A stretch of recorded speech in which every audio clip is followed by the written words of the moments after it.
If you're new to this channel, welcome and what's up? You can call me Zen or Zenter, and I would like you to know that I try to be as thorough with my content as possible. So if you like that, we will probably be good buddies. Anyways, Diablo. Diablo turned 20 years old at the end of 2016. Throughout 2016, I've been looking forward to talking about this game. Mainly because Diablo 1 was a revolutionary experience back in the day. Something I wish the newest installment of the Diablo series would have stayed true to. Blizzard, the company that owns the right to Diablo, had a small event as sort of a celebration of Diablo's 20th birthday. However, it didn't quite manage to capture the same feel the original game had, for reasons I will mention in greater detail in the part 2 video. Today, we're gonna take sort of a look at how the game works, the areas and their traits, as well as the look and feel of the game on its own. In part 2, we will cover Battle.net, the Darkening of Tristram event in Diablo 3, the HD Diablo mod and the PlayStation version of this game. But for now, without further ado, let's go talk about Diablo. Now, to start things off, I want to mention that I actually really like the big box this game came packed with. I honestly like this more than having a virtual file in my Steam library. Sure, it takes up a lot of shelf space and some people even threw them out altogether, but man, classic PC boxes were the best. Either way, we are here for the game and not the box. So without further ado, let's continue. The developers of Diablo drew inspiration from more basic main menu screens used in games such as Doom, Duke Nukem 3D and a variety of other games. They specifically went for this basic style on the character selection screen as well, to avoid 20 minutes of character creation. So the player doesn't have to worry about having to fill in details such as age, blood group and gender, since there are only 3 characters available and you only need to fill in the name for said character. Each character has their own strengths and weaknesses, and they all have a unique character-specific skill. The warrior is a master in close combat, heavy weapons and armor. Since he's the strongest out of the 3 classes, that has fought many battles relying on physical strength, he spent little time studying magic, making the warrior the slowest spellcaster in the game. The warrior's unique ability is that they can repair their own equipment, however their skills are not equal to that of a real blacksmith, thus this doesn't always work in their favor. The sorcerer, sorcerer, is skilled in the use of magic. They rely on magic to stay alive in the dungeon, and they are not meant for close combat. Because of this, early game they can be a little bit tough to level with, but the more spells are learned, the stronger this character can get. And by that I mean really strong.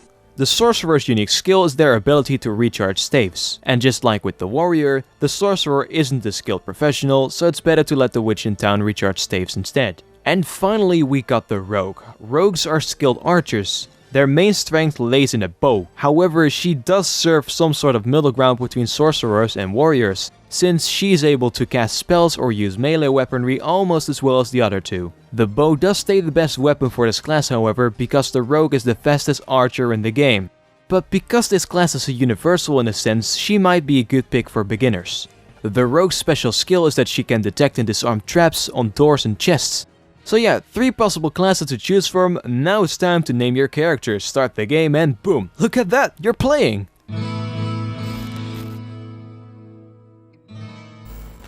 The player will start their game in the town of Tristram, and this is where they can get a little bit familiar with how the game controls. You see, Diablo is all about clicking things. Clicking anywhere on the ground will make your character move towards that spot. The same goes for clicking on items to pick them up, or clicking on townspeople to talk to them. Since there are no enemies to find in the town of Tristram, the town counts as the game's safe area. A place where you can take a breather from the recent happenings in the labyrinth, and a place where you can stock up on potions, scrolls, or buy armor and weapons. There are a variety of characters standing around in town which you can interact with, either to request services or just to talk about active quests or hear them gossip about each other, or give advice and information on how to deal with specific creatures in the labyrinth. A lot of thought and character went into making the townspeople, and since there is only a handful of them, they all stand out in a way. The first 4 levels in the labyrinth consist out of the main cathedral. This was once an important place, a place of great learning and understanding, but now it's been desecrated. Impish creatures, zombies and skeletons roam the once sacred floors, and according to the townspeople, some of them tend to come out of the cathedral at night. Now we know that clicking is used for everything in this game, so the same goes for attacking enemies. You gotta click on them to make your character attack them. And for characters that use ranged attacks, there's the shift button, which makes the character stationary so it doesn't move towards the enemies. The cathedral has a pretty basic and recognizable structure. It's usually hallways with pillars that connect 2 or more open square rooms, or a bunch of random rooms connected together by doors, archways or more random pillars. If you've been punching dudes for long enough, you will gain a level which lets you distribute points to one of these 4 skills: Strength, Magic, Dexterity and Vitality. Now the use of these is simple. 3 out of the 4 are needed to equip certain types of armor, weapons or use spells. And they come with some positive effects for the player as well. These effects are more damage if you level up strength, more mana or magic if you level up magic, more of a chance to hit creatures if you level up dexterity, and lastly, more health and faster hit recovery if you level up vitality. Now here's the deal. In Diablo there are no character specific items, so players do not have to worry about finding a super cool item while playing as a rogue, but it's a sword, thus she can't use it because it's usually the warrior who uses swords. And she has a lower strength level. You can be like, fuck it, and add 5 points to strength every time you level up, so that you will eventually be able to use that weapon anyway. This comes at a cost though, which is that if the item is better for a warrior or sorcerer, since it's what those characters primarily use, your rogue character can use it, but it will just be slower to attack with. The same thing goes for the warrior. He's great with melee weapons, and yeah, if you level dexterity he can use bows too, but he will never be able to fire arrows as fast as the rogue. However, ignoring what weapons or armor are actually meant for a specific class allows for some very unique builds, adding more variety to what is possible on building a character.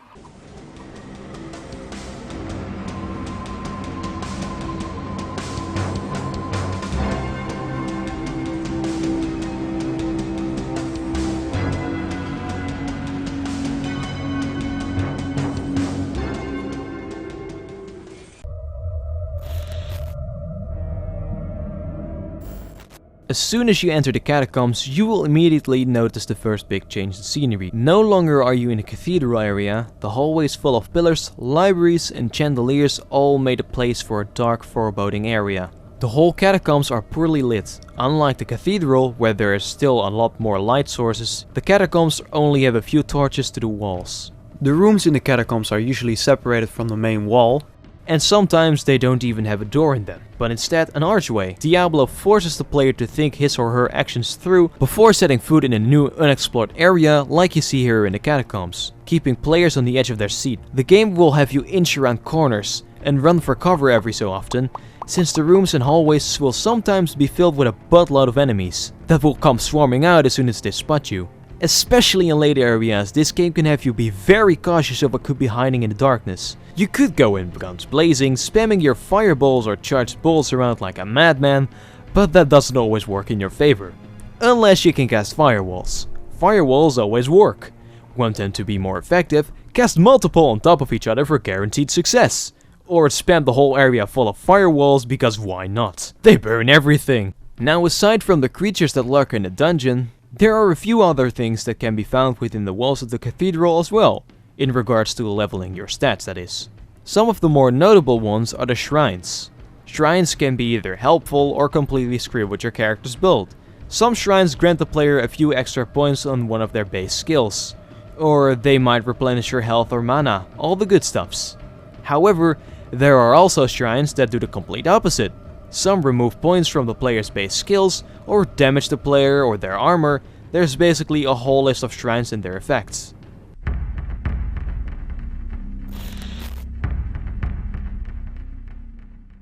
So you've survived the horrors of the Catacombs and made your way into the caves. Just like the Catacombs, the whole area is poorly lit. The only real light source here comes from the lava lakes and streams present in these caves. There are only a few randomly constructed rooms in the caves, but they lack any proper form of wall and are merely just a few planks in the shape of a square room. The caves are usually inhabited by creatures capable of using ranged attacks. meaning that if they are hanging out in one of these random open rooms, or on the other side of a lava river, they are best to deal with if your character is unable to perform any sort of ranged attack. Red storms, big creatures with claws, are particularly dangerous when the player doesn't have any lightning resistance on their armor or weapons. In order to stay alive in Diablo, you gotta heal up every once in a while. This can be done by using either a scroll of healing or by drinking health potions. Or if you don't have any of those, you can go back to town and pay Pepin a visit and let him heal you for free. Mana, on the other hand, is a different story. Mana can only be replenished by drinking mana potions, since there are no mana scrolls. Now, in my opinion, it would be logical if you would be able to refresh your mana at Adria's hut. But nope, refilling mana will always cost monies. Mana is primarily used for spellcasting. I previously mentioned that the higher your magic skill is, the more mana your character will have. Spells can be learned from books found in the labyrinth, and unlike scrolls, these spells stick with the character for the rest of the game. All spells have a certain level, which will increase every time a book that contains that spell is being read. The higher the spell level, the more damage it will do, and the less mana it will cost to cast that spell. In order to compensate for this, every time you read a book for a specific spell, the required amount of your magic level will be higher each time.